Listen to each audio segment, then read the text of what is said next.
How to move files from computer to Google Drive. First, open the Google Drive application or open Google Chrome.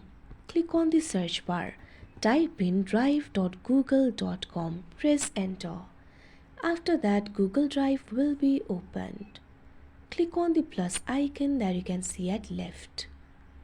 After you do that, you'll be able to add the files. Click on the option File Upload. Now you can see all the files that you can upload.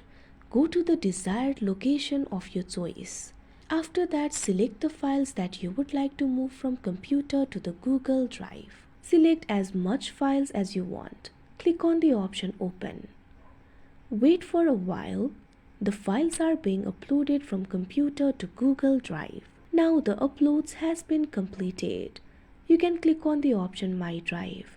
Now you can see all of your uploads over here.